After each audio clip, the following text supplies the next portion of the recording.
El restaurante Ochoa Valley High, ubicado en una de las zonas más exclusivas de la Ciudad de México, se llenaba cada noche con los rostros más conocidos de la élite capitalina. Era 24 de noviembre de 1993, una tarde cálida donde las risas y el tintineo de copas de cristal mezclaban con el murmullo de conversaciones sobre negocios y política. En la mesa principal, rodeado por su familia y 6 guardaespaldas armados, Amado Carrillo Fuentes, de 38 años, cortaba su filete mientras su esposa le contaba sobre los planes para las vacaciones de diciembre. Los niños jugaban con sus Game Boys, ajenos al peligro que se aproximaba. A las 21:47 horas, 3 camionetas Suburban negras se detuvieron frente al restaurante. 8 hombres descendieron, todos vestidos con trajes oscuros y portando armas largas. No corrieron, no gritaron. Caminaron con la tranquilidad de quien ejecuta una tarea rutinaria. El primer disparo destrozó el vidrio de la entrada principal. Los comensales comenzaron a gritar, a tirarse al suelo, a arrastrarse desesperadamente hacia las salidas de emergencia. Los guardaespaldas de Amado respondieron inmediatamente, pero estaban en desventaja numérica y posición. La balacera duró 4 minutos. 200 disparos convirtieron el elegante restaurante en un matadero. 2 comensales inocentes murieron, alcanzados por balas perdidas mientras intentaban esconderse detrás de las mesas. Cuando el humo se disipó, los atacantes habían desaparecido. Amado Carrillo Fuentes, el hombre al que llamaban el Señor de los Cielos, había escapado por la puerta trasera, protegido por sus hombres que formaron un escudo humano con sus propios cuerpos. 2 de sus guardaespaldas quedaron tendidos en el piso, sangrando sobre el mármol italiano. El mensaje era claro como el cristal roto esparcido por el suelo. Los hermanos Arellano Félix de Tijuana habían declarado la guerra. La historia de esta rivalidad sangrienta comenzó años antes, en los días finales del Cártel de Guadalajara, cuando México era gobernado por una sola organización criminal que controlaba todo el tráfico de drogas desde Colombia hasta Estados Unidos. Miguel Ángel Félix Gallardo, el Padrino, había construido un imperio que movía toneladas de cocaína mensualmente. Sobornaba gobernadores, generales y presidentes municipales. Pero en 1989, después del asesinato del agente de la DEA, Enrique Camarena, la presión internacional se volvió insostenible. Félix Gallardo fue arrestado, y antes de entrar a prisión tomó una decisión que cambiaría para siempre el mapa del narcotráfico mexicano. Dividió su imperio. A sus sobrinos, los hermanos Arellano Félix, les dio Tijuana, la plaza más valiosa de todas por su proximidad directa con California. A Amado Carrillo Fuentes, sobrino de otro capo legendario, Ernesto Fonseca Carrillo, le entregó Ciudad Juárez y Chihuahua. A Joaquín Guzmán Loera, el Chapo, le dio Sinaloa. Era una división que parecía lógica sobre el papel, cada uno con su territorio, cada uno con sus rutas. Pero Félix Gallardo cometió un error fatal. Subestimó la ambición de los hombres a quienes había dado poder. La primera chispa de la guerra estalló en 1989, cuando el Chapo, entonces un traficante de bajo perfil pero con ambiciones desmedidas, se acercó a los hermanos Arellano Félix con una propuesta. Quería trabajar con ellos, mover su cocaína a través de Tijuana hacia California. Los hermanos, particularmente Ramón y Benjamín, los líderes operativos del clan, lo rechazaron con desprecio. Lo vieron como un campesino sin educación, un advenedizo que no merecía siquiera una reunión formal. El Chapo, humillado, comenzó a mover drogas a través de Tijuana sin pedir permiso, sin pagar cuota. Los Arellano Félix lo consideraron una declaración de guerra. Benjamín Arellano Félix, el mayor de los hermanos y el cerebro de la organización, había estudiado contabilidad y entendía el negocio del narcotráfico como pocos. Frío, calculador, nunca perdía la compostura. Ramón Arellano Félix, 3 años menor, era todo lo contrario. Violento, impulsivo, disfrutaba personalmente de la sangre. No delegaba ejecuciones, las llevaba a cabo él mismo. Francisco Javier, conocido como el Tigrillo, manejaba las relaciones con los proveedores colombianos. Eduardo, el doctor por su entrenamiento médico, supervisaba el lavado de dinero a través de clínicas, farmacias y bienes raíces. Juntos formaban una máquina perfectamente aceitada de muerte y dinero. Amado Carrillo Fuentes, por su parte, había construido su poder de manera diferente. No buscaba el protagonismo como Pablo Escobar. Operaba en las sombras, discreto, casi invisible. Su genialidad estaba en la logística. Mientras otros cárteles movían drogas en camiones y automóviles, Amado compró una flota de aviones Boeing 727, capaces de transportar hasta 15 toneladas de cocaína por vuelo. Por eso le decían el Señor de los Cielos. Su fortuna se estimaba en $25.000 millones, convirtiéndolo en el narcotraficante más rico del mundo después de la muerte de Pablo Escobar en 1993. Pero el dinero no compraba respeto en el mundo del narco. El respeto se ganaba con sangre, y los Arellano Félix estaban decididos a demostrar que nadie, ni siquiera el hombre más rico de México, podía desafiar su autoridad en el corredor de Tijuana. La masacre de Puerto Vallarta del 8 de noviembre de 1992 fue el primer acto de una tragedia que duraría una década. Benjamín Arellano Félix celebraba su cumpleaños número 39 en la discoteca Christine, uno de los lugares más exclusivos del resort turístico. Había rentado todo el lugar, invitando a más de 200 personas, entre familiares, socios y sicarios. La música norteña retumbaba mientras los invitados bebían whisky de 30 años y consumían cocaína pura directo de Colombia. A la 1:15 de la madrugada, 6 hombres vestidos con uniformes de la Policía Judicial Federal irrumpieron en la discoteca. No pidieron identificaciones, no hicieron preguntas. Abrieron fuego inmediatamente con rifles de asalto AK-47 y AR-15. Las luces estroboscópicas continuaban parpadeando mientras los cuerpos caían.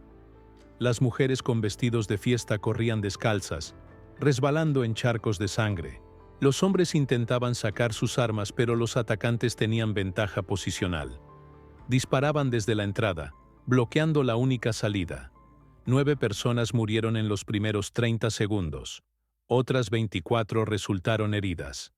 Ramón Arellano Félix, quien estaba bailando cuando comenzó el tiroteo, reaccionó con los instintos de supervivencia de un animal cazado. Se lanzó detrás de la barra, sacó su pistola y comenzó a disparar de vuelta. Su hermano Benjamín ya había escapado por una salida de emergencia que daba a la cocina. Los atacantes, al darse cuenta de que sus objetivos principales habían escapado, se retiraron tan rápido como habían llegado. La investigación policial fue una farsa desde el principio. Los testigos declararon haber visto a los atacantes, pero curiosamente nadie podía describirlos. El caso se archivó 3 meses después, pero Ramón Arellano Félix sabía exactamente quién había ordenado el ataque. Joaquín Guzmán Loera, el Chapo, en alianza con Héctor el Güero Palma, habían intentado eliminarlo a él y a su hermano en su propia fiesta. La respuesta sería apocalíptica. La venganza de los Arellano Félix llegó 6 meses después, pero no contra el Chapo directamente. Eso habría sido demasiado obvio, demasiado directo. Ramón tenía algo más cruel en mente.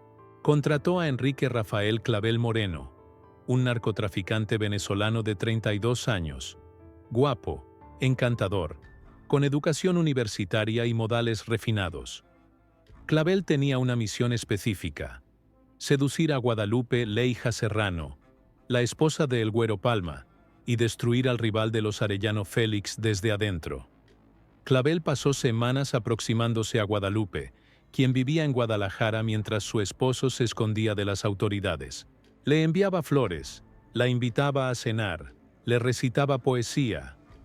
Guadalupe, solitaria y cansada de la vida de fugitiva, cayó en su encanto.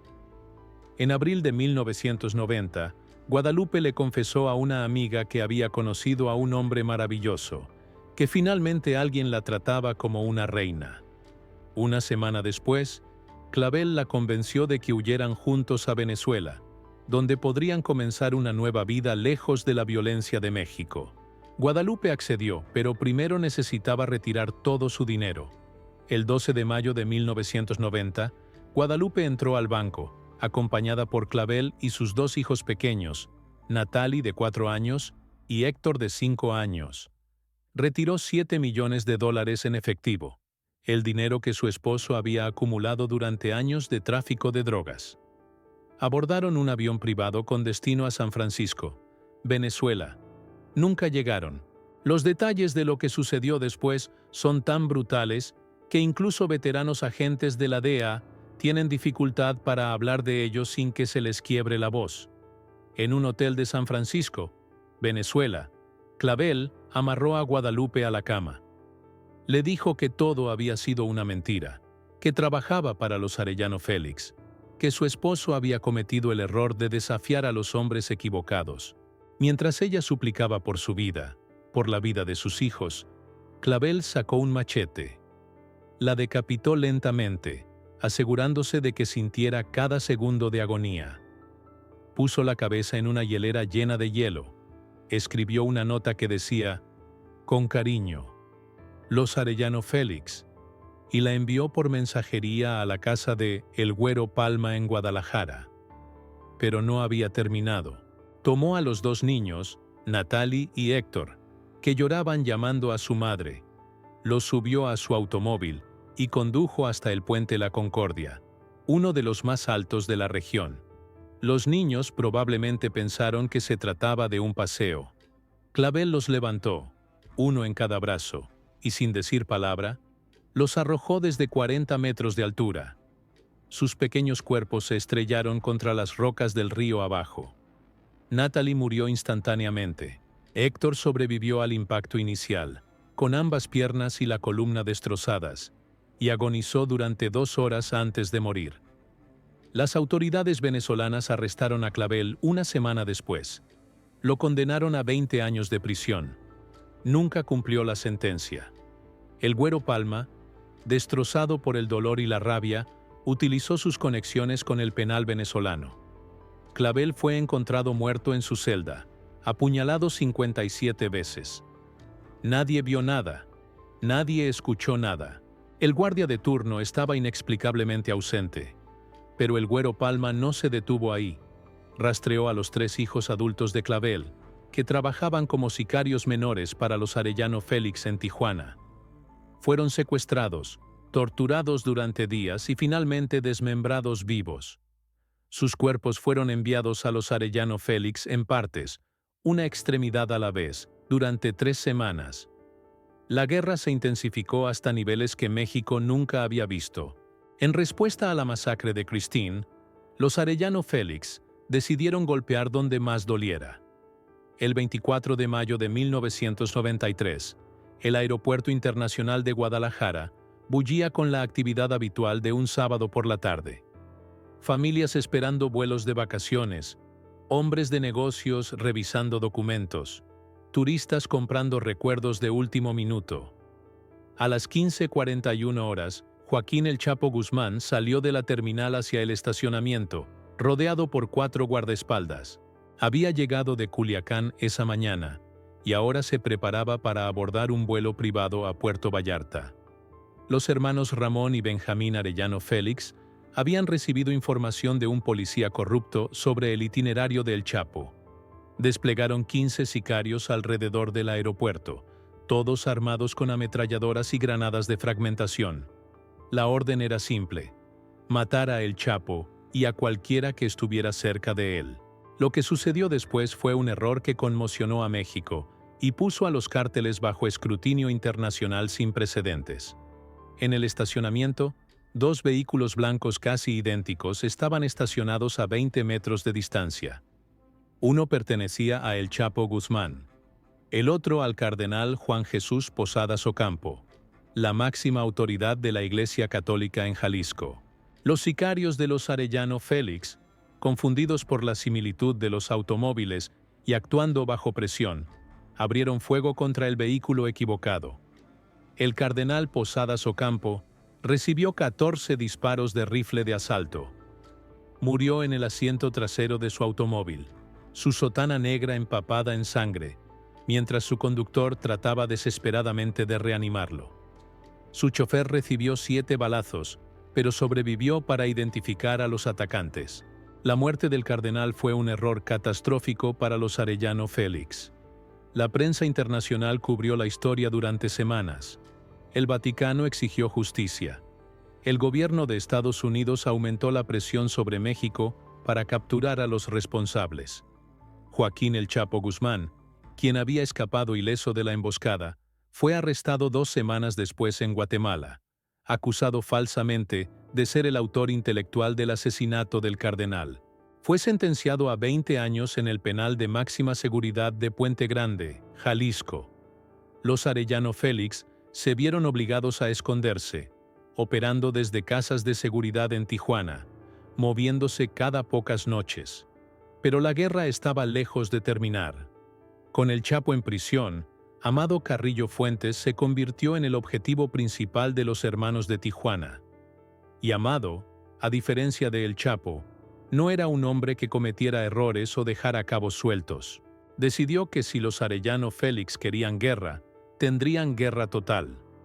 Contrató a los mejores sicarios de México, veteranos de unidades especiales del ejército, francotiradores entrenados en tácticas de contrainsurgencia.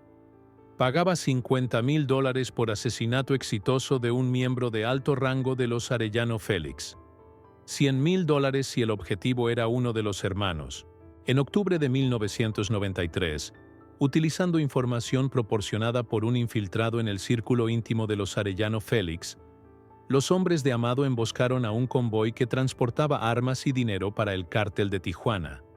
La emboscada ocurrió en una carretera desolada entre Mexicali y Tijuana. 5 vehículos blindados de los Arellano Félix fueron atacados simultáneamente con lanzacohetes y ametralladoras calibre 50. 13 sicarios murieron en el ataque. $2 millones en efectivo fueron incautados por los hombres de Amado. El mensaje era claro. El Señor de los Cielos no solo era más rico, era más poderoso. Pero Ramón Arellano Félix no era un hombre que aceptara la derrota. En noviembre de 1993, 6 meses después de la muerte del cardenal, planeó su contraataque más audaz. El ataque al restaurante Ochoa Valley High fue meticulosamente planeado.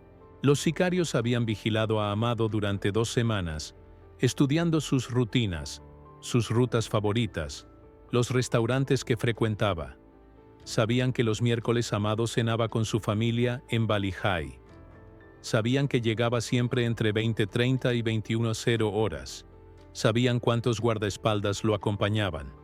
Lo que no sabían era que Amado había comenzado a variar sus rutinas después del intento de asesinato del aeropuerto. Esa noche había llegado 45 minutos antes de lo habitual. Había cenado rápido. Y cuando los sicarios entraron al restaurante, Amado ya estaba saliendo por la cocina. Los atacantes mataron a 2 guardaespaldas de Amado y a 2 comensales inocentes. Hirieron a otros 6. Pero Amado escapó ileso. Ramón Arellano Félix, al enterarse del fracaso, entró en una furia incontrolable. Mató personalmente a 3 de los sicarios que participaron en el ataque, acusándolos de incompetencia. Sus cuerpos fueron encontrados una semana después en diferentes partes de Tijuana, desmembrados y con señales de tortura extrema. La guerra entre los 2 cárteles se volvió tan intensa que comenzó a afectar las operaciones de ambas organizaciones. Las rutas de tráfico se volvieron peligrosas. Los sobornos a políticos y policías se duplicaron porque nadie quería trabajar con organizaciones que atraían tanta atención. Los colombianos, sus principales proveedores, comenzaron a cuestionar si México seguía siendo un socio confiable. En 1995, la situación alcanzó un punto crítico. El gobierno de Estados Unidos, harto de la violencia que se derramaba hacia California y Texas, aumentó dramáticamente la presión sobre México. El presidente Ernesto Zedillo, enfrentando la posibilidad de una desertificación que destruiría la economía mexicana, ordenó una ofensiva sin precedentes contra los cárteles. El general José de Jesús Gutiérrez Rebollo fue nombrado zar antidrogas de México. Tenía reputación de incorruptible. Había capturado a docenas de narcotraficantes menores. Era admirado por la DEA. Lo que nadie sabía era que Gutiérrez Rebollo había estado en la nómina de Amado Carrillo Fuentes desde 1991. Recibía $1 millón mensuales por protección. Vivía en un apartamento de lujo proporcionado por el Cártel de Juárez. Tenía acceso completo a toda la inteligencia de la DEA y la compartía con Amado. Durante su mandato como zar antidrogas, Gutiérrez Rebollo supervisó la captura de más de 50 traficantes. Todos eran miembros de los cárteles rivales de Amado. Ni un solo miembro del Cártel de Juárez fue arrestado durante su administración. La farsa terminó en febrero de 1997, cuando un agente de la DEA descubrió por accidente la conexión entre el general y Amado Carrillo. El escándalo fue devastador para México. El zar antidrogas, el hombre que supuestamente lideraba la guerra contra las drogas, era en realidad el empleado mejor pagado del narcotraficante más poderoso del país. Gutiérrez Rebollo fue arrestado y sentenciado a 71 años de prisión. Amado Carrillo Fuentes perdió su protección más valiosa. De repente, el hombre que había operado en las sombras durante años estaba expuesto. La DEA intensificó su persecución.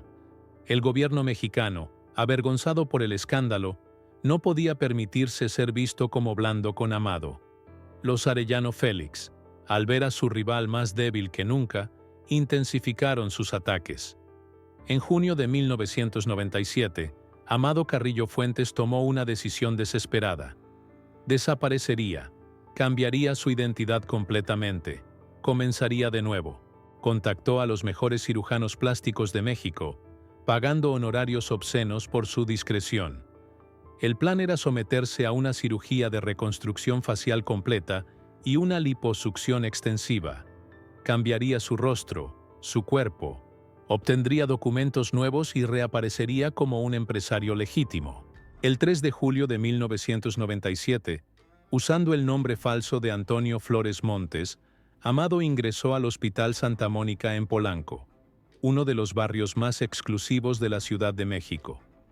Lo acompañaban solo 2 de sus guardaespaldas más confiables. La cirugía comenzó a las 18:00 horas y estaba programada para durar 8 horas. El equipo médico incluía 2 cirujanos plásticos, un anestesiólogo colombiano y 3 enfermeras. Lo que sucedió exactamente durante esas 8 horas sigue siendo uno de los mayores misterios del narcotráfico mexicano. La versión oficial dice que Amado sufrió una reacción adversa al medicamento anestésico Dormicum. Su corazón, debilitado por décadas de consumo de cocaína, no resistió. Entró en paro cardíaco a las 2:00 de la madrugada del 4 de julio. Los médicos intentaron reanimarlo durante 40 minutos. Fue declarado muerto a las 2:40 horas. Pero hay otra versión, susurrada en los círculos del narcotráfico, nunca confirmada pero ampliamente creída. Los Arellano Félix habían descubierto el plan de Amado. Pagaron a los cirujanos $5 millones cada uno para asesinar a su rival en la mesa de operaciones. El Dormicum no fue una reacción adversa, fue una sobredosis intencional. Los médicos sabían que su corazón no podría manejarlo. Lo mataron deliberadamente y lo hicieron parecer un accidente. La muerte de Amado Carrillo Fuentes fue anunciada el 5 de julio de 1997. La DEA confirmó inmediatamente su identidad, aunque no explicaron cómo llegaron a esa conclusión tan rápido. Las autoridades mexicanas tardaron 5 días en confirmar que el cadáver pertenecía al capo. Había razones para la duda. El cuerpo mostrado en el ataúd tenía el rostro hinchado, desfigurado por la cirugía. Faltaban rasgos característicos que quienes conocían a Amado recordaban, como una cicatriz en la mano izquierda y un mechón blanco en su cabello. El tono de piel era más oscuro de lo que debería ser. Algunos testigos que asistieron al velorio en Sinaloa, incluyendo amigos cercanos de la familia Carrillo Fuentes, expresaron públicamente sus dudas sobre si el hombre en el ataúd era realmente Amado. Las teorías de conspiración florecieron. Algunos creían que Amado había fingido su muerte, que el cadáver era de un doble, que había pagado a los médicos para crear la farsa perfecta. Otros insistían en que los Arellano Félix lo habían asesinado. La verdad probablemente murió con él. 4 meses después, el 7 de noviembre de 1997, 3 cuerpos fueron encontrados en barriles de cemento en la carretera México-Acapulco. Los cadáveres estaban tan mutilados que la identificación fue difícil. Eventualmente, las autoridades confirmaron que pertenecían a los 2 cirujanos y al anestesiólogo que operaron a Amado Carrillo Fuentes. Habían sido torturados extensivamente antes de morir. Uno tenía todos los dedos cortados, otro había sido castrado. El tercero había sido desollado vivo parcialmente. ¿Quién los mató y por qué nunca se determinó oficialmente? Pudieron haber sido ejecutados por el Cártel de Juárez como venganza por la muerte de su líder. O pudieron haber sido eliminados por los Arellano Félix para borrar toda evidencia de su participación en el asesinato. Lo único cierto es que murieron de manera espantosa, y que con su muerte, cualquier posibilidad de conocer la verdad sobre lo que sucedió en ese quirófano murió también. La muerte de Amado Carrillo Fuentes no trajo paz. Su hermano Vicente Carrillo Fuentes, conocido como el Viceroy, asumió el liderazgo del Cártel de Juárez. Vicente era inteligente, pero le faltaba el carisma y la visión estratégica de su hermano. El cártel comenzó a fragmentarse internamente. Lugartenientes ambiciosos comenzaron a disputar el poder. Los Arellano Félix, viendo la debilidad, intensificaron su expansión hacia Chihuahua. En agosto de 1997, apenas un mes después de la muerte de Amado, comenzó una ola de asesinatos en Ciudad Juárez. Tomás Colza MacGregor, el principal lavador de dinero del Cártel de Juárez, fue secuestrado de su casa en la Ciudad de México, torturado durante horas y ejecutado de un tiro en la cabeza. Su cuerpo fue encontrado en una zanja en las afueras de la ciudad. Juan Eugenio Rosales, conocido como El Genio, uno de los operadores más confiables de Amado, fue ametrallado mientras entraba a su casa en Ciudad Juárez.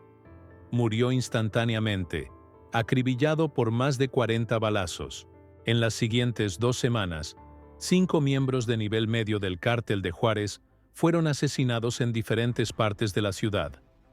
Algunos fueron encontrados en los baúles de automóviles, con bolsas de plástico sobre sus cabezas y cuerdas alrededor de sus cuellos. Otros simplemente desaparecieron. Sus cuerpos nunca recuperados. Los Arellano Félix parecían invencibles.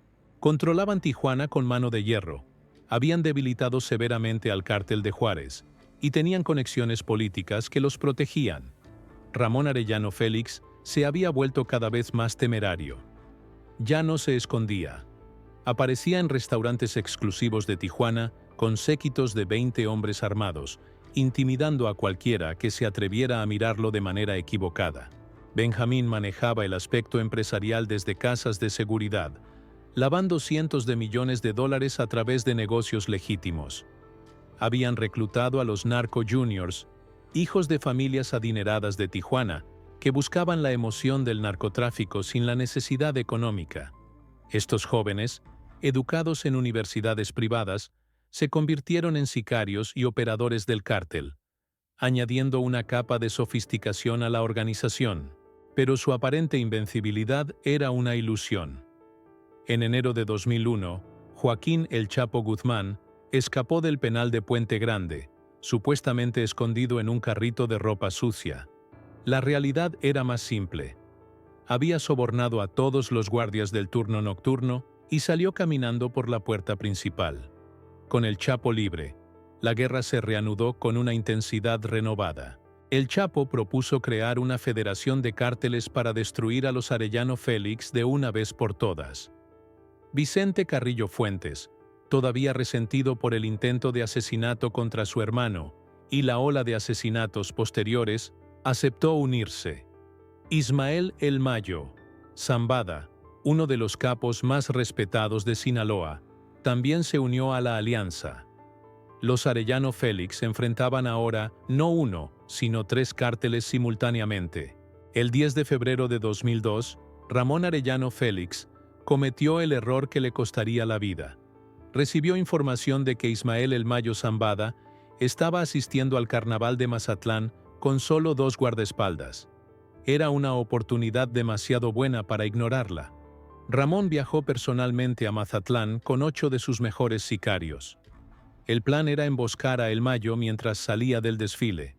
Lo que Ramón no sabía era que la información era falsa, plantada deliberadamente por agentes de inteligencia mexicana que trabajaban con el cártel de Sinaloa. El Mayo nunca estuvo en Mazatlán. Era una trampa, y Ramón cayó directo en ella. A las 14:35 horas del 10 de febrero de 2002, en una calle concurrida de Mazatlán, Ramón Arellano Félix fue rodeado por un convoy de agentes de la policía estatal. Ramón, siempre impulsivo, sacó su pistola y abrió fuego. Los agentes respondieron con todo su arsenal. El tiroteo duró menos de 3 minutos. Ramón Arellano Félix recibió 5 disparos, 2 en el pecho, 1 en el abdomen, 2 en la espalda, mientras intentaba huir. Cayó en la acera, su camisa hawaiana empapada de sangre, la pistola todavía en su mano. Tenía 37 años. El hombre que había ordenado centenares de ejecuciones, que había decapitado personalmente a rivales, que había sido el ejecutor más temido del narcotráfico mexicano, murió en una calle cualquiera de Mazatlán, rodeado de turistas aterrados que grababan todo con sus cámaras. Su cuerpo fue identificado por sus huellas digitales. La familia inicialmente negó que fuera él, pero las pruebas de ADN fueron concluyentes. Ramón Arellano Félix estaba muerto, y con él moría la invencibilidad del cártel de Tijuana. La captura de Benjamín Arellano Félix llegó apenas un mes después, el 9 de marzo de 2002. Fue arrestado en Puebla después de una persecución que involucró helicópteros y más de 80 agentes federales. A diferencia de su hermano, Benjamín se rindió sin disparar un solo tiro. Sabía que la era de los Arellano Félix había terminado. Fue sentenciado a 25 años de prisión en México. En 2011, fue extraditado a Estados Unidos, donde recibió una sentencia adicional de 25 años. Francisco Javier El Tigrillo fue capturado en agosto de 2006 en un yate de lujo frente a las costas de Baja California. Fue extraditado a Estados Unidos y sentenciado a cadena perpetua. Eduardo el Doctor fue arrestado en octubre de 2008 en Tijuana. También fue extraditado y sentenciado a 15 años de prisión. De los 7 hermanos Arellano Félix originales, solo uno, Luis Fernando, logró retirarse del negocio antes del colapso, viviendo en el anonimato hasta su muerte por causas naturales en 2014. El cártel de Tijuana intentó sobrevivir bajo el liderazgo de Fernando Sánchez Arellano, apodado El Ingeniero, sobrino de los hermanos. Pero sin la ferocidad de Ramón o la inteligencia de Benjamín, la organización se fragmentó rápidamente. Para 2010, Tijuana estaba sumida en una guerra entre facciones rivales que competían por los restos del imperio. La ciudad registró más de 1.500 homicidios ese año, convirtiéndose en una de las ciudades más peligrosas del mundo. Fernando Sánchez Arellano fue arrestado en 2014, marcando el final definitivo del cártel de Tijuana como fuerza significativa en el narcotráfico mexicano. El legado de esta guerra sangrienta es imposible de cuantificar completamente.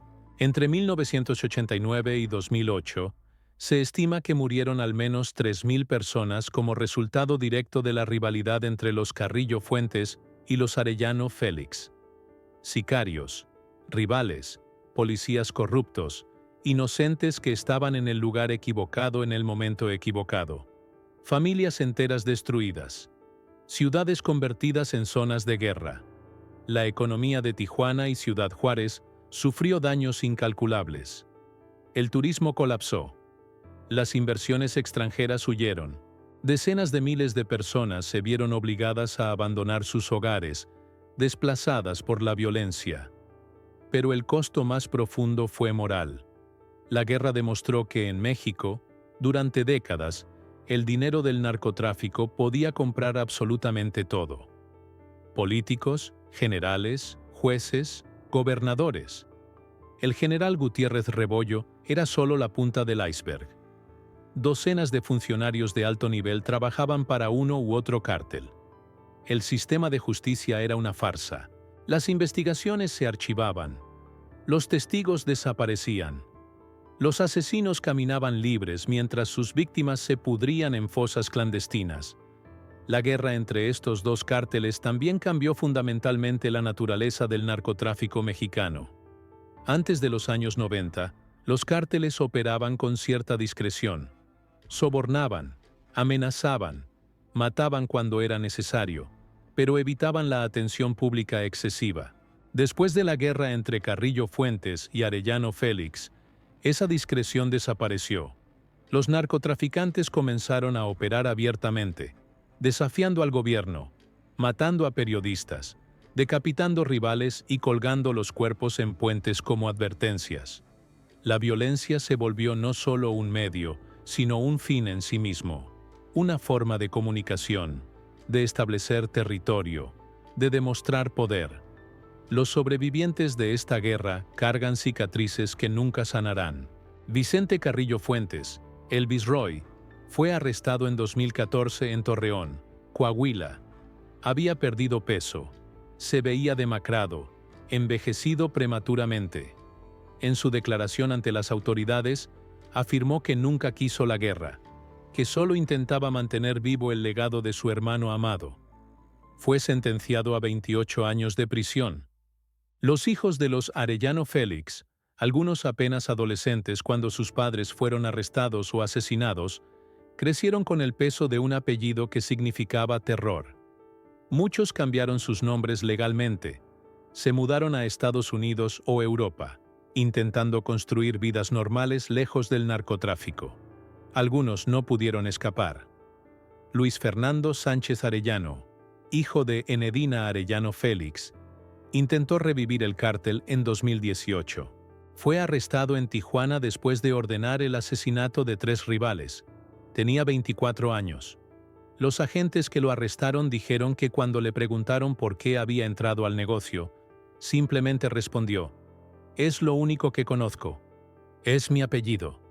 Es mi destino». Está cumpliendo 40 años de prisión. Las familias de las víctimas inocentes, aquellas personas que simplemente estaban cenando en un restaurante o caminando por un aeropuerto cuando fueron atrapadas en el fuego cruzado, nunca recibieron justicia real. Los gobiernos mexicanos de esas décadas ofrecieron compensaciones mínimas, disculpas vacías, promesas de que la violencia terminaría. Pero continuó. Empeoró. Se expandió a otros estados, otros cárteles, otras guerras igualmente brutales. En 2019, un periodista de investigación viajó a Culiacán, Sinaloa, para escribir una retrospectiva sobre la guerra entre los Carrillo Fuentes y los Arellano Félix, 22 años después de la muerte de Amado. Entrevistó a veteranos sicarios que habían trabajado para ambos lados, ahora viejos, algunos en prisión, otros viviendo en la pobreza después de que sus patrones cayeron. Uno de ellos, un exmiembro del cártel de Juárez que pidió permanecer anónimo, le dijo algo que resume perfectamente el sinsentido de toda la guerra. Matamos a 200, tal vez 300 personas a lo largo de los años. ¿Por qué? Por territorios que ya no controlamos. Por rutas que ya no existen porque ahora los gringos detectan todo con tecnología. Por lealtades a hombres que están muertos o en prisión para siempre. Destruimos familias, incluyendo las nuestras, y al final, ¿qué ganamos? Nada. No ganamos nada. Solo dejamos un reguero de sangre que nunca se va a limpiar. Ese veterano sicario tiene ahora 62 años. Vive en una casa pequeña en las afueras de Ciudad Juárez, sobreviviendo con una pensión del gobierno. Tiene pesadillas cada noche, siempre las mismas. Sueña con los rostros de las personas que mató, con los gritos de las madres que perdieron hijos, con el olor de la pólvora y la sangre. Ha intentado suicidarse 3 veces. Los psiquiatras le diagnosticaron trastorno de estrés postraumático severo. Los medicamentos apenas funcionan. Dice que la única razón por la que no lo intenta una cuarta vez es porque tiene miedo de lo que le espera del otro lado. Miedo de enfrentar a aquellos a quienes asesinó. La rivalidad entre los Carrillo Fuentes y los Arellano Félix es estudiada ahora en academias militares y de policía como ejemplo perfecto de cómo no manejar el crimen organizado. Los errores del gobierno mexicano durante esos años son obvios en retrospectiva. Permitir que la corrupción penetrara tan profundamente en las instituciones. Subestimar la violencia de los cárteles. Creer que podían ser controlados o manejados. Enfocarse en capturas de alto perfil mientras ignoraban la infraestructura que permitía a las organizaciones continuar operando. Cada lección fue aprendida con sangre, con ciudades convertidas en campos de batalla, con generaciones enteras traumatizadas por la violencia. Y aún así, las lecciones no fueron suficientes. Hoy, en 2024, México sigue luchando contra el narcotráfico. Los nombres han cambiado. El Cártel Jalisco Nueva Generación. El Cártel de Sinaloa fragmentado en facciones rivales. Docenas de organizaciones más pequeñas peleando por migajas. Pero la violencia permanece. Los métodos se han vuelto aún más brutales. Las decapitaciones que antes eran excepcionales ahora son rutinarias. Los cuerpos colgados en puentes, las fosas clandestinas con 200 de cadáveres, los periodistas asesinados por reportar la verdad. Todo comenzó en los años 90, con dos familias que decidieron que el poder valía cualquier precio, que la vida humana no significaba nada comparada con el control de rutas de cocaína. Amado Carrillo Fuentes y los hermanos Arellano Félix están muertos o en prisión. Sus imperios colapsaron, pero el monstruo que ayudaron a crear sigue vivo, más fuerte y más peligroso que nunca. En el cementerio de Jardines de Lumaya, en Culiacán, hay un mausoleo ornamentado donde supuestamente está enterrado Amado Carrillo Fuentes. Es una estructura de mármol con vitrales, estatuas de ángeles, inscripciones doradas. Cuesta más de $500,000. Algunos locales dicen que el cuerpo dentro no es de Amado, que simplemente es un monumento a un fantasma. Nunca lo sabremos con certeza. En Tijuana, en un cementerio mucho más modesto, está enterrado Ramón Arellano Félix. Su tumba es simple, casi anónima, sin el nombre completo, solo las iniciales. La familia quiso evitar que se convirtiera en un sitio de peregrinación para admiradores del narcotráfico. Ambos hombres, enemigos mortales en vida, comparten ahora el mismo destino, olvidados por todos excepto aquellos cuyas vidas destruyeron. Y las víctimas. Las 3,000 personas que murieron en esta guerra absurda.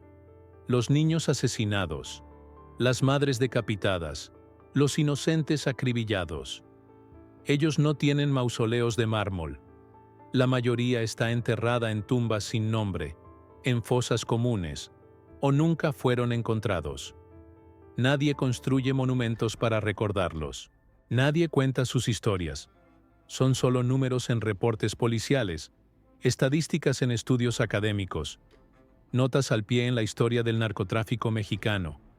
Pero fueron personas reales, con familias, con sueños, con vidas que les fueron arrebatadas por hombres que creían estar por encima de la ley, por encima de la moral, por encima de Dios mismo. La historia de la rivalidad entre los Carrillo Fuentes y los Arellano Félix no es una historia de narcotraficantes poderosos y sus guerras épicas. Es una historia sobre el costo humano de la ambición sin límites, de la violencia normalizada, de un sistema corrupto que permitió que el mal floreciera durante décadas. Es una advertencia de lo que sucede cuando una sociedad pierde su brújula moral, cuando el dinero se vuelve más importante que la vida humana, cuando los criminales pueden operar con impunidad porque han comprado a todos los que deberían detenerlos. Y es un recordatorio de que cada imperio construido sobre sangre eventualmente cae, pero que las ruinas que deja atrás nunca desaparecen completamente. Las cicatrices permanecen en las ciudades, en las familias, en la memoria colectiva de una nación que todavía está tratando de sanar heridas que quizás nunca cicatricen del todo.